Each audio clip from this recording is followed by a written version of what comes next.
नमस्कार साथियों, बहुत बहुत स्वागत है आपका अपने YouTube चैनल पवन कुमार ऑफिशियल पर।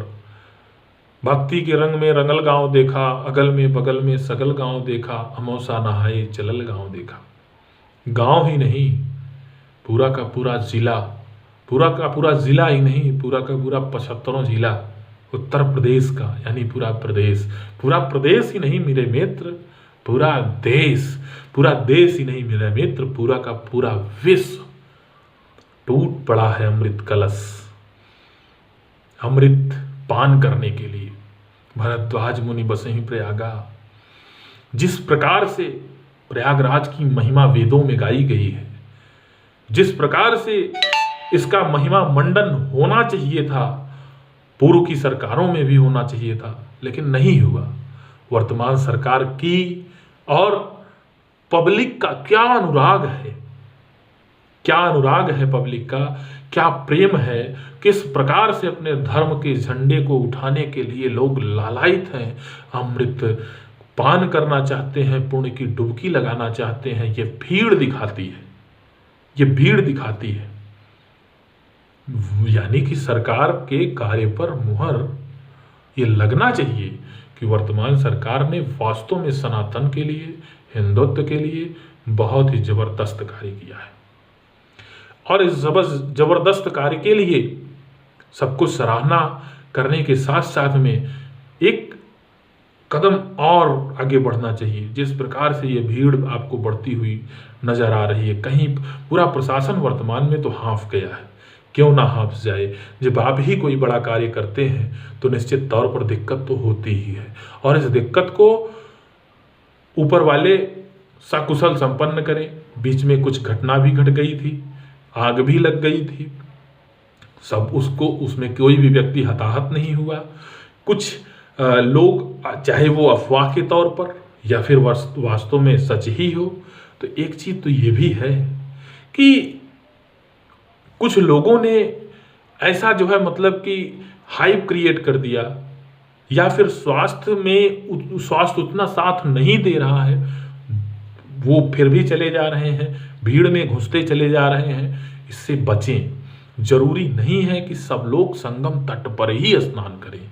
संगम तट पूरा का पूरा संगम तीर्थ क्षेत्र घोषित हो जाता है उसी वक्त तीर्थराज प्रयाग के द्वारा ही।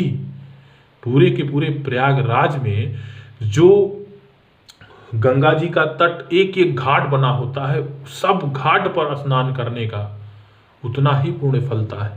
आप ये बिल्कुल भी अपने मन से विचार हटा दें कि हम संगम तट पर ही स्नान कर, आप भी संगम तट पर स्नान करेंगे तो आप ये बताइए, शाही स्नान करने वाले जो शंकराचार्य से लेकर के नागा साधु, वो कहाँ स्नान करेंगे? अब आपके बीच में ही नागा साधु स्नान करेंगे, ये तो ठीक उचित नहीं है। अगर ये उचित है तो फिर आप ये बता दीजिए कि शिक्षक और गुरु में, जो शिक्षक है और चेला है, उसमें भीतर अंतर क्या होगा? उसके भीतर अगर उसके भीतर अंतर क्रिएट ना किया गया तो ये हायरार्की कैसे जो है बनेगी? आप ये समझ लीजिए कि जिस प्रकार से आप अपने घर में, ये बाबा हैं, ये आजी हैं, ये पिताजी हैं, माता जी हैं, ये बड़े बेटे हैं, ये उनसे छोटे हैं, ये इनसे छोटे हैं, ये उनसे भी छोटे हैं, उसी प्रकार से ये शंकराचार्य जी हैं, ये जो है नागा साधु हैं, ये नागा साध्वी जी हैं, और ये संतजन हैं, ये इनके पंडाल हैं। इस प्रकार से सबके सब लोग बढ़ते हुए अमृत का पान करिए। भीड़ छट जाए तो संत जनों की वाणी सुनिए। वो लोग जो मैं आपको बता दूं कि पूरे विश्व के जितने राजनीतिज्ञ हैं, पूरा का पूरा विश्व इंडिया में यदि किसी से थर्राता है तो भारत के साधुओं से थर्राता है। क्यों थर्राता है? क्योंकि लोगों को पता है कि जो सनातनी है, जो हिंदुत्व के प्रेमी हैं, जो हमारा धर्म है, उसमें गुरु की बहुत बड़ी महिमा बताई गई है।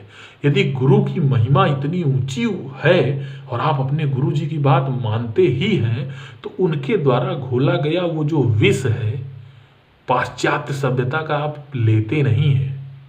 ये परंपरा बनी रहनी चाहिए।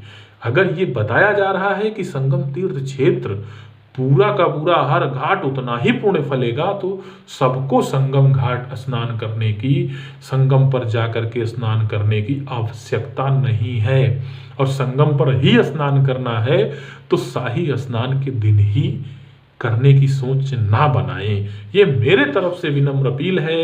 यदि क्योंकि जो भीड़ है बहुत ही खुशी की बात है, आपको खुश होना चाहिए, हर सनातनी को खुश होना चाहिए। और जो प्रयागराज के निवासी हैं, जो प्रतापगढ़ के निवासी हैं, जो फतेहपुर कानपुर कौशाम्बी के निवासी हैं, जो अगल बगल के जितने ज़िले हैं, वो सब के सब लोग अपना जो है दूर से आए, कहीं पर भी चंद्रशेखर पुल के नीचे ही बहुत ही दिव्य घाट बना है, वहाँ पर स्नान करें और जो है दान पुण्य करें। और उसके बाद में भीड़ थोड़ी छट जाए तो जा करके मेले का लुत्फ लें। और सब के सब लोग बहुत ही अच्छे तरीके से मेले को सुनियोजित करने में जितना योगदान प्रशासन का होना चाहिए, उससे कई गुना योगदान आपका होना चाहिए। तब तो पुण्य फलेगा, तब तो आप माँ गंगा के लिए कोई कार्य कर रहे हैं। नहीं, हम भी जाएंगे, धक्का देंगे।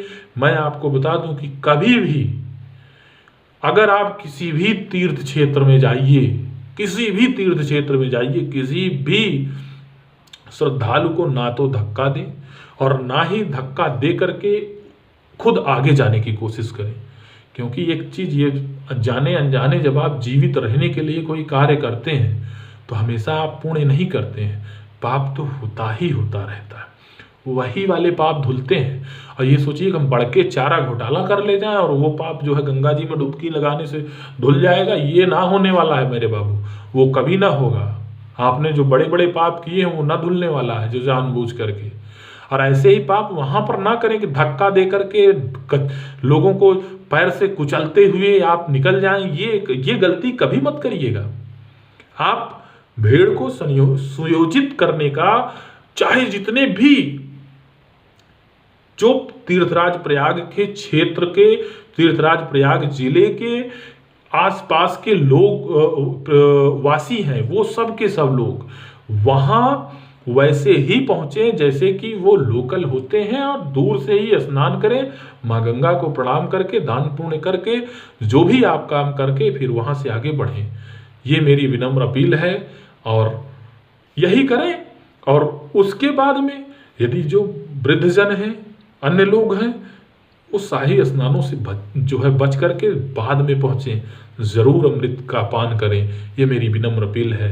बहुत बहुत धन्यवाद। जय सनातन, जय तीर्थराज प्रयाग। बहुत बहुत धन्यवाद।